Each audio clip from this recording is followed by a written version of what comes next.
안녕하세요. 저는 60대 여자입니다. 저는 나름 성공한 인생을 살았어요.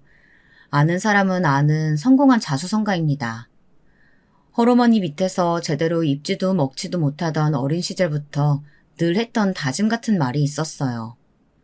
꼭 성공하겠다고, 꼭 성공해서 나를 무시하던 사람들에게 내가 얼마나 대단한 사람인지 보여주고 꼭 행복한 가정을 이루고 살겠다고 말이죠. 성공은 했어요.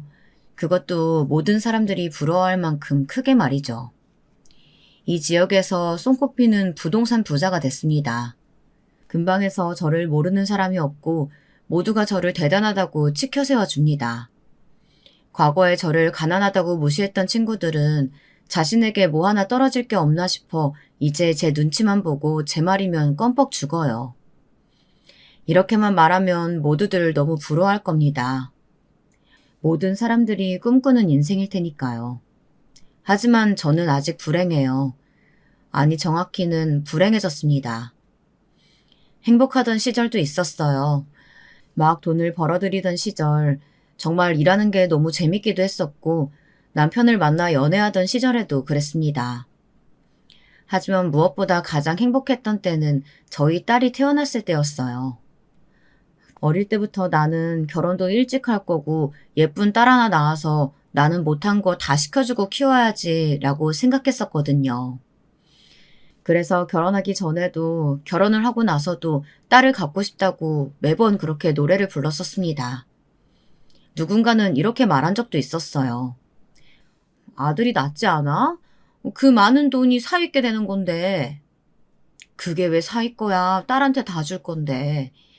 그리고 그렇게 따지면 아들 낳아도 며느리 거 되는 거 아니야? 아이, 그래도 아들한테 주는 거랑 다르지 않겠어? 남의 집안 사람 되는 건데, 딸은.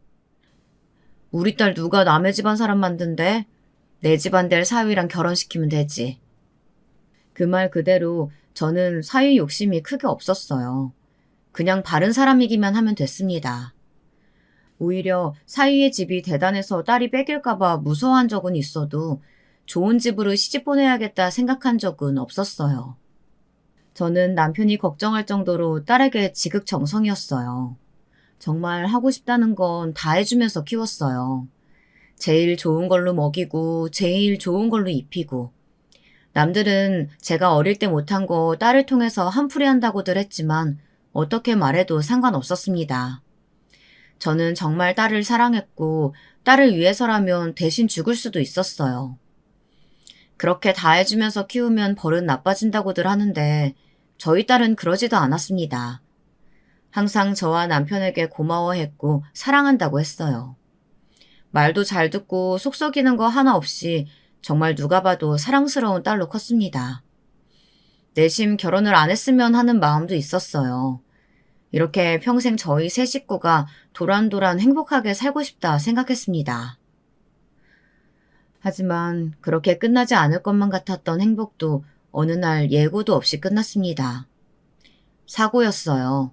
남편이 교통사고로 먼저 세상을 떴습니다. 음주운전을 한 차량에 치여 그 자리에서 세상을 떠났어요.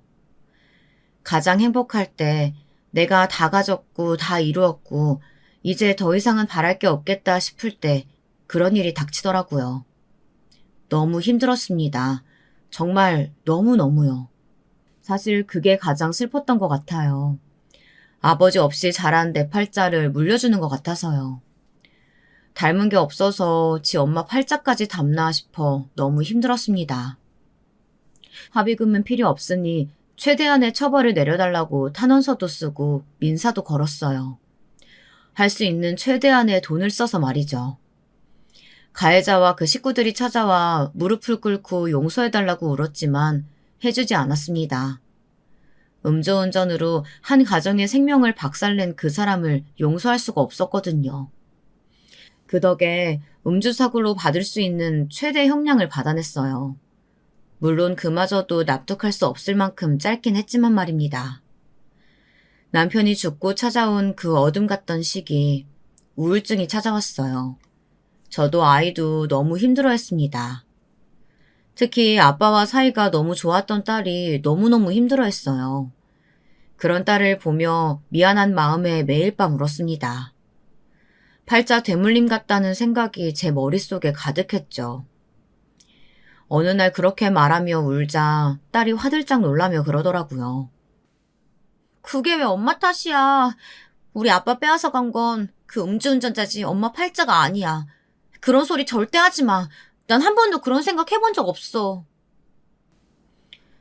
그렇게 둘이서 부둥켜 안고 그 힘든 시기를 이겨냈습니다. 제가 무너지지 않을 수 있었던 이유는 오로지 우리 딸 하나밖에 없었어요. 매일 밤 잠든 딸의 얼굴을 보며 무너지지 말자고 아직은 내게 빛과 같은 딸이 있다고 마음을 다잡았습니다. 그렇게 힘든 시기를 이겨내고 서로에게 의지하며 산 세월이 10년 정도 됩니다. 그 정도 지나니까 잊혀지진 않아도 옅어지긴 하더라고요. 이제 남편을 생각해도 울지 않고 웃으며 추억할 수 있게 됐을 쯤이었습니다. 엄마한테 소개시켜주고 싶은 사람이 있어. 딸이 수줍은 얼굴로 말했습니다. 그런 얼굴도 참 예뻤어요. 누구? 남자친구야? 연애를 하고 있다는 건 알고 있었어요. 누가 봐도 사랑에 빠진 얼굴로 들뜬 모습을 하고 있었으니까요. 하지만 아직 20대 후반인 딸이 벌써 결혼을 하겠다고 할 줄은 몰랐기에 놀랐습니다. 그리고 덜컥 겁이 났어요. 딸까지 보내고 혼자 남겨질 제가 말이죠. 그래서 그 소식이 반갑지만은 않았습니다. 저에게 소개를 시켜준다는 것은 진지하게 미래까지 생각하고 만난다는 뜻이었고 그건 곧 결혼을 뜻하는 거였으니까요. 엄마 괜찮지? 시간 언제가 괜찮아? 밥은 식당을 예약하는 게 낫겠지? 그래도 저렇게 설레서 이런저런 이야기를 떠드는 딸 앞에서 그런 티를 낼 수는 없었습니다. 웃으며 그러자고 했어요. 첫인상은 바른 생활 사나이 그 자체였습니다. 인상에서부터 선함이 묻어나왔어요. 딸이 무슨 이야기를 해도 옆에서 잘 들어주고 웃어주고 그리고 모든 행동 자체에 다정함이 묻어있더라고요. 그냥 식사 자리에서 처음 봤을 뿐인데도 그의 성품이 느껴졌습니다. 그리고 생각했어요. 딸이 좋아할 만하다고 말이죠. 또 사위를 얻으려면 이런 사위가 좋겠다고도 말입니다. 부모님은 뭐 하세요? 그게 제 질문에 처음으로 난감한 기색을 비쳤어요. 그냥 별 생각 없이 의뢰하는 질문으로 물어본 것뿐인데 굉장히 곤란한 표정을 짓더라고요. 그래서 무슨 큰일이 있는 건가 싶었습니다. 딸이 남자친구를 슬쩍 보더니 웃으면서 말하더라고요.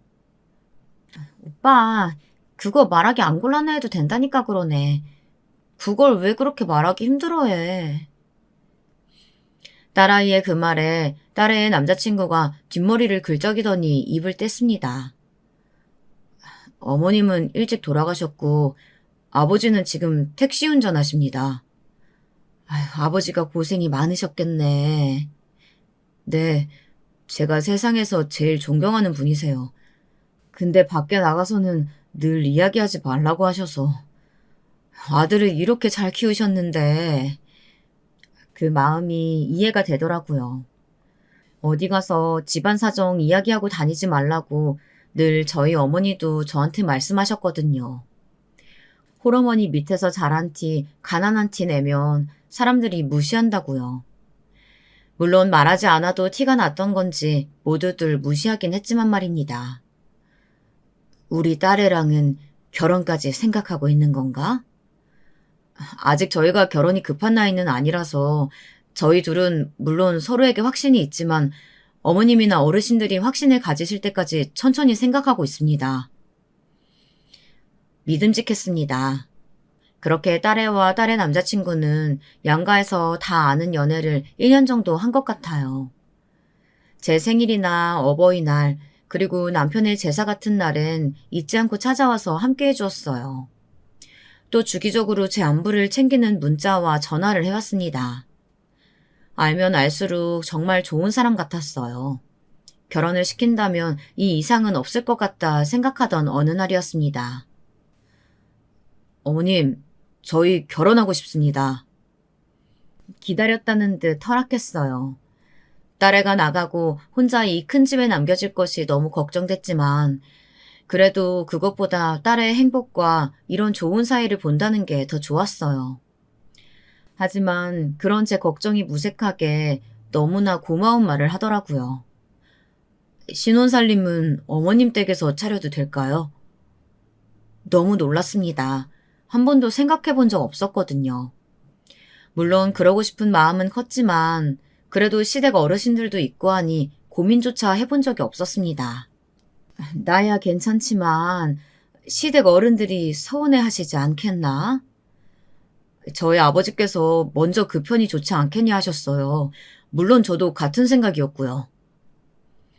듣자 하니 시댁 어르신은 본인은 혼자 오래 지냈지만 저는 평생을 딸과 지냈는데 떨어지는 게 쉽지 않으실 거라고 괜찮다 하시면 그곳에서 신혼살림을 시작하는 것도 좋지 않겠냐 먼저 이야기를 꺼내셨다고 하더라고요. 아이고, 이렇게 감사할 때가 정말 감사하다고 생각했어요. 그리고 복받았다 생각했습니다. 오죽했으면 남편이 저희 모녀를 위해 보내준 거라고 그렇게 생각했습니다. 그렇게 두 사람은 부부가 되었어요. 신혼살림은 저희 집에 차렸고요. 혹시나 불편해하면 어떻게 하나 하는 마음에 최대한 방해하지 않으려고 노력했습니다. 하지만 그런 제 노력을 무슨 그런 고민을 하냐는 듯 딸아이의 부부는 시도 때도 없이 저를 찾았어요. 처음에는 내가 서운할까봐 일부러 그러나 싶어서 너희 편한 대로 나는 신경 쓰지 않아도 된다 했지만 그게 좋고 편하다 하더군요. 밥을 먹을 때도 공연을 보러 갈 때도 쇼핑을 할 때도 저와 함께 했습니다. 덕분에 너무 즐거웠어요. 그리고 행복했습니다. 남편이 죽고 얼마 만에 누리는 행복인가 싶을 정도로 행복했어요. 그렇게 꿈만 같은 시간들이 이어졌습니다. 그런데 딸애는 고민이 있는 데 보였어요. 요즘 왜 이렇게 턱 못 먹어? 딸이 울 것 같은 얼굴로 털어놓더군요. 결혼하고 1년이 지났는데 피임도 하지 않는데 임신이 되지 않아서 병원을 찾아갔더랍니다. 제가 왜 혼자 갔냐 다그치니 별일 아니면 엄마 걱정하게 될 게 싫었다나요. 아무튼 그래서 병원에서 이것저것 검사를 받았는데 선천적으로 자궁이 좀 약하게 태어나서 임신이 힘들 수도 있다는 이야기를 들었대요. 내막이 약한 편이라 착상이 잘 안 될 거라고요. 엄마, 어떡해? 나 임신 못할 수도 있대. 괜찮아, 괜찮아. 뭘 그런 걸 가지고 그래. 요즘은 의술이 좋아져서 할 수 있어. 그리고 아이 없으면 뭐 어때? 지금처럼 행복하게 살면 되는 거지. 말은 그렇게 했지만 저도 심장이 쿵 하고 떨어지는 것 같았어요. 그리고 심란했습니다. 저야 괜찮다고 하지만 딸애와 사위에게는 다른 문제일 수 있으니까요. 특히 사위가 많이 신경 쓰였어요. 하지만 사위는 그 사실을 알게 됐을 때 정말 아무렇지 않은 얼굴로 그러더라고요. 그게 왜? 그게 왜냐니 내가 임신을 못할 수도 있다는데 자기 괜찮아? 정말 아무렇지도 않아? 그게 무슨 상관이야. 아이는 있으면 좋지만 없다고 큰일 나는 것도 아닌데. 없으면 없는 대로 우리끼리 행복하게 살면 되지.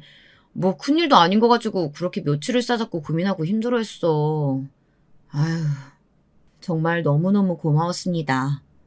사위가 그렇게 아무렇지 않게 대해주자 딸도 그 전보다 훨씬 마음이 편한 듯 보였고요. 사위를 몰래 불러다가 말했어요. 그렇게 말해줘서 너무 고맙네. 뭐가요? 저는 정말 진심이에요. 사위는 말만 그렇게 한 게 아니었습니다. 행동으로 보여줬어요. 그전보다 더 세심하게 딸아이를 챙겼고 태도도 늘 한결같았어요. 그런 사위에 대한 제 믿음은 더더욱 커져만 갔습니다.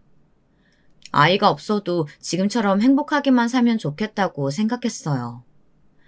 그렇게 2년이 더 흘렀습니다. 병원에서 여러 시술을 받았지만 딸애는 여전히 임신이 되지 않았어요. 그것과는 별개로 사위와는 아주 사이가 좋아 보였지만 말이에요. 하지만 딸애는 말이 없어지고 점점 혼자 있는 시간이 많아졌어요. 어느 날 사위가 와서 말하더라고요. 아무래도 우울증인 것 같아요. 예상은 했지만 애써 외면하며 부정하고 있었던 사실이었습니다. 사위의 말에 눈물이 날 것 같은 기분을 참으며 말했어요. 자네 생각도 그렇지? 나도 그래. 여기저기 물어보니까 환경을 바꾸는 게 도움이 좀 되기는 한다고 해서 이사를 가보는 게 어떨까 싶어서요. 이사를? 네, 둘이서 한번 살아보게요. 다시 신혼으로 돌아간 느낌도 들게. 서운한 마음보다도 저렇게 정신적으로 불안정한 아이를 제 곁에서 떠나보낸다는 게 마음에 걸렸습니다. 그래서 처음에는 반대했어요. 하지만 나아지지 않는 아이의 상태를 보며 점점 사위의 말이 맞을 수도 있겠다는 생각이 들었습니다. 무조건 끼고 있는 것만이 능사는 아니라는 생각도 들었어요. 나가서 둘이 한번 살아봐. 엄마 외롭잖아. 엄마도 너 없이 여기저기 여행도 다니고 그래보자. 딸애도 아마 제 말이 거짓말인 줄 알았을 거예요. 하지만 뭔가 노력이라도 해봐야겠다고 생각했는지 그러겠다고 하더라고요. 그리고 정말 노력하는 듯 보였어요. 나가서 살집을 보러 다니고 그 안에 인테리어들을 상의하고 가구들을 고르면서 기분이 조금 좋아지는 것처럼 보였습니다. 엄마 정말 혼자 괜찮겠어? 얘는 지 엄마를 뭘로 보는 거야? 네 엄마 자수성가한 사람이야. 뭐 아기랑 도끼 하나로 여기까지 온 사람인 거 몰라? 그치. 우리 엄마 대단한 사람이지? 그렇게 딸내 부부는 독립을 했어요. 원래도 큰 집이었지만 딸내 부부가 나가고 나니 너무 크더라고요. 그래서 저는 좀 더 작은 집으로 이사를 갈까도 생각했습니다. 하지만 언젠가 다시 돌아올 거라던 딸내 부부 말이 생각나서 그냥 지내기로 했습니다. 물론 같이 살 때보다 교류가 없어지긴 했지만 그래도 일주일에 한 번은 만나 같이 밥을 먹고 여전히 사이좋게 지냈어요. 사위의 판단이 맞았는지 딸애는 그전보다 혈색도 기분도 좋아 보였습니다. 자네 생각이 맞았던 것 같네. 애 기분이 좋아 보여. 집에서도 좀 더 많이 웃어요. 너무 다행이죠. 그렇게 말하며 딸아이를 보는 사위의 얼굴을 보며 이제 정말 나만큼 우리 아이를 사랑해주는 사람이 있구나 마음속 깊이 든든함을 느꼈습니다. 그래서였을까요? 제가 잠시 딸아이에게 신경을 쓰지 않았던 것 같아요. 사실 하던 일이 바빠진 탓도 있었습니다. 딸아이가 없는 시간이 적적하고 마음이 허해서 이것저것 정신없이 일을 벌려두었는데 그게 한 번에 몰아쳐서 정말 말 그대로 눈코 뜰 새 없이 바빴어요. 어느 날은 딸에게 온 문자도 뒤늦게 보고 늦은 답장을 할 만큼 말이죠. 그전보다 연락은 뜸했지만 사위가 주기적으로 딸의 상태를 저에게 알려줬기 때문에 안심했습니다. 그리고 점점 좋아지는 것 같다던 사위의 말을 정말 철석같이 믿었어요. 이제는 딸애 없는 집도 어느 정도 적응이 됐다 느껴지던 어느 날이었습니다. 새벽 2시 사위에게 전화가 왔어요. 이 시간에 왜 전화를? 시간이 시간인지라 불길한 마음이 들 수밖에 없었습니다. 그래서 긴장을 잔뜩 하고 전화를 받았어요. 저도 모르게 목소리가 살짝 떨렸던 것도 같네요. 이 시간에 무슨 일인가? 어머님, 진영이가... 진영이는 제 딸의 이름이었어요. 아무 말도 하지 않고 진영이 이름만 불러대는 사위의 목소리에 이제는 온몸이 떨려오는 듯 했습니다. 진영이가 왜? 저도 모르게 큰 소리가 나갔어요. 그 뒤에 사위가 한 말은 아마 죽을 때까지 잊지 못하겠죠. 진영이가 목을 매달았어요. 그 뒤로는 잘 기억이 나지 않습니다. 무슨 정신으로 옷을 갈아입고 무슨 정신으로 병원을 향했는지요. 정신을 좀 차려보니 저는 제 딸 빈소 앞에 검은색 한복을 입고 서 있었습니다. 괜찮아지고 있다고 그랬다고 하지 않았나? 멍하게 중얼거리는 제게 사위가 울며 대답했어요. 저도 그런 줄 알았어요. 그랬습니다. 제 딸은 세상을 떠났습니다. 그것도 제 손으로 직접 목숨을 끊었어요. 누가 왔다 갔는지 아닌지 이런 걸 챙길 여력도 정신도 없이 딸의 영정 앞에서 하루 종일 아무것도 먹지 못하고 멍하니 앉아만 있었습니다. 눈물도 나오지 않았어요. 그냥 이 현실이 현실 같지 않게 느껴졌습니다. 그렇게 아무것도 하지 못하고 앉아만 있는 저를 챙기고 저 대신 손님들을 맞이하고 모든 뒷정리를 한 게 사위였어요. 본인도 제정신이 아닐 텐데 말이죠. 뭐라도 좀 드셔야죠. 아니면 이러다 쓰러지세요. 차라리 그랬으면 싶어. 할 수만 있다면 그러고 싶었습니다. 현실이 너무 믿기지 않고 버거워서 도망치고 싶었어요. 그러시면 진영이가 슬퍼해요. 우리 진영이가 나를 두고 이럴 리가 없는데. 그렇지 않나? 이게 말이 되냐고. 우리 진영이가 엄마를 두고 어떻게 그런 선택을 해? 어머님. 사위가 저를 안아줬습니다. 그리고는 펑펑 울더군요. 그렇게 한참을 부둥켜 안고 울었던 기억이 납니다. 장례를 다 치르고 나니 사위가 편지 한 통을 주더라고요. 딸의 편지였어요. 사위가 전해준 편지의 내용은 이랬어요. 사랑하는 엄마, 나야 진영이 엄마한테 이런 편지를 쓰게 되는 날이 올 줄은 몰랐는데 좋은 딸이 되지 못해서 너무 미안해. 그리고 너무 고마워. 내 엄마가 되어줘서. 나도 누군가에게 엄마같이 좋은 엄마가 되고 싶었는데. 차마 끝맺지 못한 편지는 그 내용이 다였어요. 아이를 갖지 못하는 걸로 힘들어한다는 것도 우울증이 왔다는 것도 알고 있었지만 이렇게 스스로 생을 마감할 정도로 힘들어하는 줄은 정말 꿈에도 몰랐습니다. 너무 미안하고 제 자신을 용서할 수가 없었어요. 왜 저렇게 힘들어하는데 알지 못했을까? 왜 웃는 걸 보고 괜찮아진 걸로 생각했던 걸까? 사위가 준 편지를 읽고 또 읽었습니다. 그 세 줄이 가슴에 콱 박혀서 밥도 먹지 못하고 잠도 자지 못했어요. 한 번은 사위가 죽을 들고 찾아와 권했지만 차마 입으로 넘기지 못했습니다. 자네도 이제 그만 찾아와도 되네. 아니요, 어머님 괜찮아지실 때까지, 아니, 괜찮아지셔도 올 거예요. 이제 어머님 자식은 저뿐이잖아요.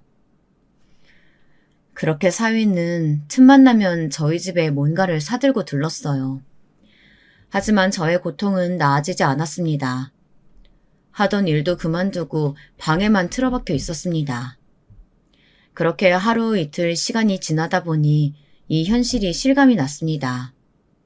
아, 이제 진짜 나 혼자구나. 세상에 내 가족은 아무도 없구나. 남편도 딸도 없구나 하고 말이죠. 그런 생각이 들자마자 나도 그들을 따라가야겠다는 생각이 온 머리를 지배했어요. 내가 살아서 뭐하나, 돈은 벌어서 뭐하나, 아무 의미도 없고 기쁨도 보람도 그 어떤 것도 없는데 말이죠.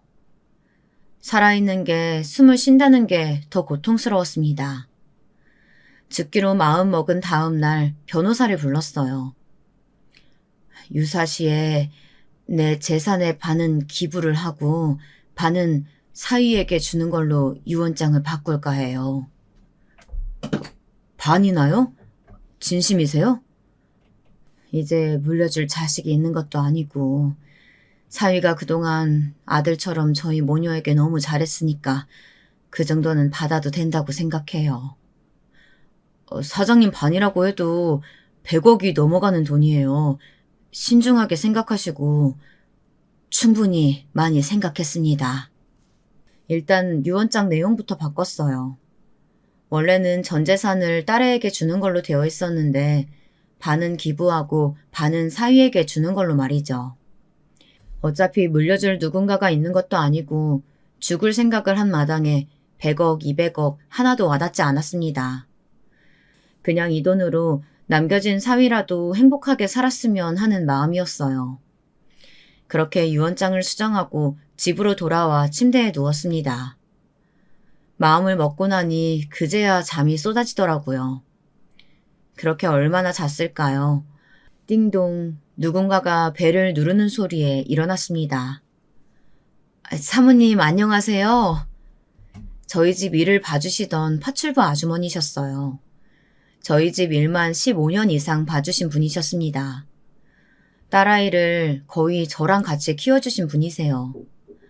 아이의 장례식장에서도 제일 많이 우신 분 중 한 분이셨어요. 뭐 두고 가신 게 있으세요? 제가 그만 나오라고 했거든요. 퇴직금으로 집 한 채 값을 드렸더니 괜찮다고 10번은 넘게 거절하셨었어요. 겨우 들려서 돌려보낸 게 일주일 전쯤이었습니다. 그걸 또 돌려주러 오셨나 보다 하는 생각에 일단은 안으로 들어오시라고 했어요. 그냥 받으셔도 돼요. 그만큼 충분히 열심히 하셨어요. 제가 이제 어디 돈 쓸 일이 있는 것도 아니고 진짜 괜찮으니까 받으세요. 그럼 반만 받을게요. 이건 너무 과해서. 하면서 아주머님께서 봉투를 주시더라고요. 평소에 성품이 느껴지는 그 행동에 설핏 웃으며 봉투를 돌려받았습니다. 이 돈도 어디 기부하는 데 써야겠다 생각하면서요. 그런데 봉투를 건넨 아주머니가 더 할 말이 있는 듯 안절부절 못하더라고요. 말을 꺼내기 힘들어 보였습니다. 무슨 일 있으세요? 제가 도와드릴 수 있는 일이면 도와드릴 테니까 말씀하세요. 가는 마당에 주위 사람들에게 좋은 일이나 많이 하고 가자는 마음이었던 것 같아요. 정말 뭐든 들어드릴 생각으로 물었습니다. 하지만 아주머니가 꺼낸 말은 전혀 상상도 할 수 없었던 이야기였어요. 정말 단 한 번도 상상도 해보지 못한 그런 이야기였습니다. 어쩌면 모르시는 편이 앞으로 인생 살아가시는데 더 나을 수도 있지만 이건 아셔야 하는 일이에요. 제가 결정할 수 있는 문제가 아닌 것 같습니다. 도대체 무슨 소리를 하는지 모르겠더라고요. 그래서 얼떨떨하게 되물었습니다. 무슨 소리 하시는 거예요? 따님분 집에서 일했던 파출부가 제 소개로 간 분이신 건 아시죠? 그랬습니다. 딸의 집에서 일하는 파출부도 저희 집에서 일하던 아주머니가 소개시켜 주셔서 믿고 고용한 분이었어요. 근데 갑자기 그 말을 꺼낸 게 이상했습니다. 그랬죠. 근데 그건 왜? 그 친구가 이걸 찾았는데 아무래도 어머님께서 보셔야 할 것 같다고 저한테 전해주더라고요. 작은 수첩과 녹음기였습니다. 그 수첩은 따님분 일기장이고요. 녹음기는 그 따님분이랑 사위분 음성이 녹음되어 있는데 녹음분은 저는 못 들었어요. 내용은 대충 들었는데 너무 고통스러우시더라도 꼭 다 들으시고 정신 똑바로 챙기셔서 살아내셔야 돼요. 꼭이요. 일이 좀 마무리되고 나중에 들어보니 제가 꼭 죽을 사람처럼 자신을 대했다고 아주머니가 그러시더라고요. 그래서 그렇게 말했다고. 아주머니가 주고 간 수첩과 녹음기를 받아들고 한동안 읽지도 듣지도 못하고 멍하니 앉아 있었습니다. 왜 그런 기분 아실까 모르겠어요. 엄청난 사실을 알게 될 것만 같은데 차라리 모른 척할까 하는 마음과 반드시 알아야 할 것 같은 기분이 드는 그런 기분 말이에요. 심장이 정말 입 밖으로 튀어나올 만큼 빠르게 뛰었습니다. 숨을 몰아쉬고 수첩을 들어 첫 페이지를 넘겼어요. 그 수첩은 다름 아닌 딸의 일기장이었습니다. 일기의 시작은 딸이 처음 임신이 어렵다는 이야기를 듣던 날에서 시작됐어요. 엄마가 될 수 없다는 이야기를 들었을 때의 절망감, 그리고 슬픔, 그런 것들이 적혀 있었습니다. 읽으면서 딸의 마음이 느껴져서 눈물이 났어요. 이렇게 고통스럽고 슬퍼하다가 갔나 싶어서 정말 몰라준 제 자신이 용서할 수 없었습니다. 하지만 일기를 한 장 한 장 넘길수록 아이는 극복해 나가고 있는 게 느껴졌어요. 일기의 내용에는 점점 희망이 가득했고 자신을 정말로 사랑해주는 저와 남편에 대한 감사함이 그득했습니다. 운동도 하고 책도 읽으면서 하루하루를 알차게 살아내고 있는 게 일기장에 그대로 적혀 있었어요. 아니, 그런데 왜... 일기를 읽을수록 더더욱 의문에 휩싸였습니다. 그렇게 희망을 품고 일상의 감사함을 느끼며 살아가던 아이가 하루아침에 어떻게 그런 선택을 할 수 있단 말입니까? 그런데 일기를 넘기면 넘길수록 그 이유를 알 수 있었어요. 제 표정은 점점 충격으로 굳어갔습니다. 남편에게 아무래도 다른 여자가 생긴 것 같다. 충격으로 수첩을 떨어뜨릴 뻔했어요. 겨우 손에 힘을 주고 잡았습니다. 얼마나 힘을 꽉 줬던지 손이 덜덜 떨리고 나중에 보니까 수첩에 손톱 자국이 깊게 나 있더라고요. 일기의 내용은 계속됐습니다. 처음에는 내가 과민혼가라고 생각했는데 아니었다. 술을 먹고 들어온 날에 내 이름을 다르게 부르고 언제나 끼워져 있던 약지의 결혼 반지가 바지 주머니에서 나오고 옷에서 여자 향수 냄새가 난다. 덜덜 떨리는 손을 마주잡고 계속 읽어나갔습니다. 확인하기 무서워서 아무 말도 안 했더니 남편은 점점 더 대담해진다. 차 안에 여자 귀걸이가 나오고 스타킹이 나온다. 그리고 남편이 서랍에 숨겨둔 나에게 줄 거라고 생각하고 모른 척했던 귀걸이가 사라졌다. 일기는 점점 더 읽기에 고통스러운 내용들이 나왔습니다. 엄마에게 말하면 슬퍼하시겠지. 나부터도 내가 아이를 갖지 못해서 남편이 일어나 싶은데 엄마도 혹시나 그런가 싶어서 힘들어하시면 어떡하지? 그냥 조용히 이혼할 방법을 찾아야겠다. 엄마가 몰랐으면 좋겠는데. 아이는 사위와 이혼을 할 생각이었습니다. 그게 아이가 죽기 일주일 전 내용이었어요. 그 뒤로는 일기를 쓰지 않았더라고요. 불과 일주일 전까지만 하더라도 남편의 외도를 알고 이혼을 할 생각을 하던 아이가 일주일 뒤에 자신의 손으로 스스로 생을 마감했다니. 정말 상상하고 싶지도 않은 어떤 생각이 들었습니다. 그리고 눈물이 났어요. 슬픔인지 분노인지 모를 눈물이요. 덜덜 떨리는 손으로 녹음기를 켰습니다. 그 안에는 싸우는 듯한 딸과 사위의 음성이 담겨 있었어요. 그런 딸과 그런 사위의 목소리는 처음 들어보는 것이었어요. 그래서? 이혼 못하겠다는 거야? 그 정도로 뭘 이혼을 해. 내가 너랑 헤어지고 걔랑 살겠다고 했어? 뭘 했어? 그냥 잠깐 데리고 논 거라니까. 잠깐 데리고 논 거든 아니든 난 용서 못하겠으니까 이혼해. 증거 있어? 내가 너 울부증이라고 하면 어떡할 건데? 증거? 당신이 묻히고 온 립스틱 자국, 차 안에서 발견한 귀걸이, 스타킹 이런 거? 이래서 당신같이 온실속 화초들은 맨날 당하고 사는 거야. 그게 어떻게 증거가 되냐? 하나도 직접 증거가 아닌데. 나는 당신이랑 이혼 못하니까 그런 줄 알아. 딸이 화가 난 듯 숨을 몰아쉬는 소리가 들리고 누군가 나가는 듯 발자국 소리와 문이 쾅 닫히는 소리가 들렸습니다. 이혼?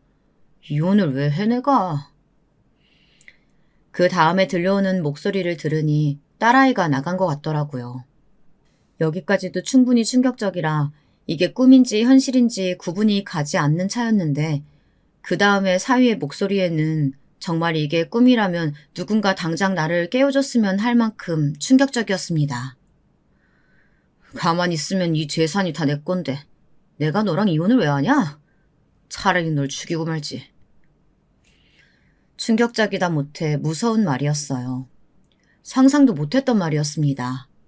사람이 너무 화가 나면 온몸이 차가워지고 이성이 차려지더라고요. 일기장을 다시 한번 살펴봤습니다.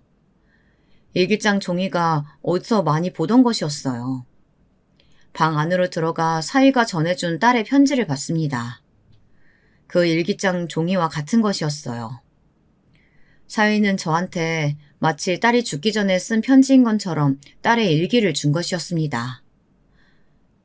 그 길로 바로 가서 죽여버리고 싶었지만 그 일기장과 사위가 나한테 전해준 편지 녹음기를 들고 경찰서로 향했습니다. 그리고 저희 딸의 자살을 조사했던 분을 찾아가 그 모든 것을 줬어요.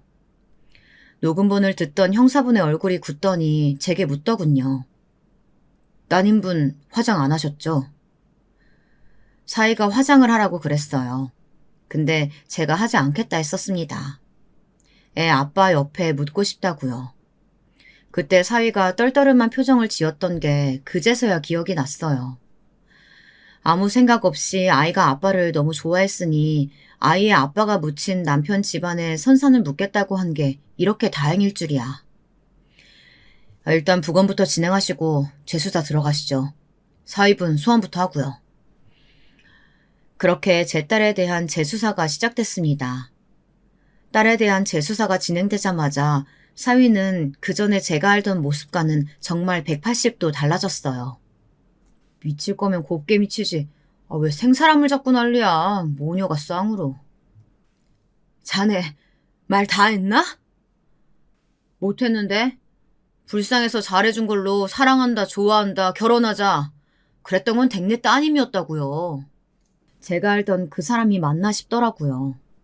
사업을 하면서 사람을 좀 볼 줄 안다고 자부했던 과거가 민망해질 만큼요. 왜 증거도 없이 억울한 사람 잡냐고 경찰서까지 와서 진상짓을 하는 걸 담당 형사님께서 부검 영장도 나왔고 이러시면 나중에 더 불리하다고 하자 돌아갔습니다. 그 모든 일이 며칠 만에 이루어졌어요. 정말 멍하니 정신이 하나도 없었습니다. 이게 꿈인지 생신지 구분이 잘 안 갔어요. 꿈이라면 정말 깨고 싶을 만큼 너무 감당하기 힘든 악몽이었습니다. 정신없이 경찰서를 드나들며 증언을 하고 딸네 집에 가서 다른 증거가 있나 찾아보며 지냈습니다. 변호사분께 전화가 왔어요. 사위분, 아무튼 소식 들었습니다. 유언장 수정하셔야죠. 그제야 생각났어요. 내가 그 쓰레기만도 못한 버러지 같은 자식에게 내 전 재산의 반을 주려고 했다는 사실을요. 그랬다면 아마 죽어서도 눈을 감지 못했겠죠. 변호사를 만나 유언장을 수정하는데 딸의 집에 대한 이야기를 하더라고요. 얼마 전에 따님분 집 시세가 얼마 정도 되는지 물어보러 왔다 그러더라고요. 그 자식이요? 네. 어이가 없어서 웃음이 나오더라고요. 그 집은 제가 사준 집이었습니다. 나중에 재산 문제를 정리할 때 복잡해지는 게 싫어서 일단은 제 명의로 해둔 집이었어요. 아무래도 그 자식은 그걸 몰랐던 모양입니다. 사장님 명의로 되어 있다고 하니까 돌아갔다고 하더라고요. 그게 언제쯤인지 알 수 있을까요? 장례 치르고 한 일주일쯤 지났던 것 같아요. 정황상. 개자식이라는 말이 절로 나왔습니다. 집에 누워서 아무것도 먹지 못하고 있던 그때 죽을 사왔던 그 시점이랑 맞았어요. 자신의 앞으로 갈 재산이 하나도 없다는 걸 알게 된 후에 찾아온 거겠죠. 혹시나 콩고물이나 떨어질까 싶어서. 그렇게 유언장을 수정하고 그 자식에게 네가 잃은 게 뭔지 알려주고 싶었습니다. 대질 신문이 있던 날 일부러 말했어요. 사실 사위에게 모든 걸 물려주고 죽으려고 유언장까지 바꿨었다고. 이제 다시 수정했지만 하고 말입니다. 놀라는 게 보이더라고요. 내가 자신에게 다 물려주려고 했다는 사실은 차마 몰랐나 봅니다. 장모님, 저 진짜 아니에요. 대질 신문을 하고 나오는데 부드러운 말투로 그러더라고요. 눈앞에서 수백억이 날아갔는데 아깝기도 했겠죠. 이렇게라도 이 상황을 바꾸고 싶어 하는 게 눈에 보였습니다. 자네는 앞으로 사는 동안 자네가 잃은 게 뭔지 뼈저리게 느끼며 살게 될 거야. 내가 반드시 그렇게 만들 거거든. 사정을 하고 말투를 바꿔서 속이려 해봐도 이제 안 된다는 걸 알았는지 그러고 나가는 제 뒤에 대고 생전 처음 들어보는 욕과 저주를 퍼붓더라고요. 정말 기가 찼습니다. 부검 결과가 나왔습니다. 심장이 쿵 하고 떨어졌습니다. 그 전화를 받고 말이죠. 예상대로 아이는 스스로 목을 맨 게 아니었어요. 내심 그랬길 바랬는지도 모릅니다. 누군가에게 억울하게 죽음을 당한 게 아니라 스스로 목숨을 끊은 거라고 말이죠. 그러면 덜 고통스럽고 덜 억울할 텐데. 그 말을 듣자마자 정말 짐승 같은 울음소리가 속 깊은 곳에서부터 나왔어요. 부검 결과가 나왔다는 소식이 사위에게도 들어갔는지 그는 다시 태도를 바꿔 이제는 알리바이가 있다고 부인이 다른 남자가 있었던 것 같다며 그 남자를 찾아보라는 말도 안 되는 말들을 짓거리기 시작했습니다. 역시 인간이 아니었어요. 사위는 구속되어서도 말도 안 되는 소리를 하며 심지어는 자기가 알리바이가 있다는 말을 했었다고 합니다. 그러면서 내연 관계를 인정했어요. 그 여자랑 같이 있었다고요. 그 말을 듣고 그녀를 직접 만나봐야겠다는 생각을 했습니다. 의외로 쉽게 저를 만나주더라고요. 안녕하세요. 생각보다 평범하고 순하게 생긴 여자였어요. 늘 그렇듯 사람은 정말 겉만 보고는 알 수 없다고 다시 한번 생각했습니다. 나중에 후회할 선택하지 말라는 얘기하려고 불렀어요. 제가 그렇게 말하니 그녀는 저를 빤히 쳐다보기만 하고 아무 말을 하지 않더라고요. 그리고 조용히 자신의 휴대폰을 저에게 건넸습니다. 그리고 말하더군요. 딱히 제가 착해서 이러는 건 아니에요. 다만 저는 이런 결말을 원한 건 절대 아니었습니다. 죄송합니다. 그렇게 말하고 두고 간 그녀의 휴대폰에는 정말 엄청난 이야기들이 저장되어 있었습니다. 딸애가 그렇게 된 날로 보이는 날의 톡이었어요. 자기, 그날 나랑 같이 있었다고 해줄 수 있어? 그날? 와이프 죽던 날. 정말 결정적인 증거였어요. 그냥 제가 죽여버리고 싶었습니다. 법의 심판이고 뭐고 이미 죽은 제 딸은 돌아오지 않는데 그 개자식은 살아서 숨쉬고 밥을 먹고 걸어다니는 사실이 정말 참을 수 없을 정도로 화가 났어요. 하지만 정말 정신을 다잡고 몇 번이나 스스로를 달래가며 그 휴대폰을 들고 경찰서로 향했습니다. 담당 형사분이 일이 수월하게 풀리겠다며 그 휴대폰을 받아가셨어요. 나중에 들어보니 그 휴대폰을 저한테 넘긴 걸로 그 자식은 엄청나게 분노했다고 합니다. 자신이 이제 빈털터리가 되어 그년이 나를 버리고 저한테 붙은 거라고요. 그게 사실이든 아니든 상관없었어요. 그 자식에게 할 수 있는 최대한의 형벌을 줄 수만 있다면요. 제 영혼이라도 팔 수 있었습니다. 그렇게 재판이 진행됐어요. 검사님은 그에게 무기징역을 구형했고 사위 측은 우발적인 살인이라며 그 구형이 과하다고 주장하더라고요. 용서고 뭐고 어차피 할 생각도 없었지만 그 태도에 정말 더 화가 났습니다. 그래서 정신적 피해 보상과 살던 집 시세를 알아본 점 등등으로 사기죄 등등 걸 수 있는 모든 걸로 민사소송을 걸었어요. 길고 지리한 싸움이 되더라도 반드시 모든 걸 다 빼앗겠다는 일념으로 말이죠. 정말 셀 수 없이 많은 재판이 있었습니다. 어느 날은 제게 휴대폰을 주고 갔던 그 내연녀를 봤어요. 제 증언 필요하시면 언제든 말씀하세요. 자기 빈털터리 됐다고 버린 거라고 난리치던데요. 알아요. 하지만 그렇지 않는데도 이렇게 했을 겁니다.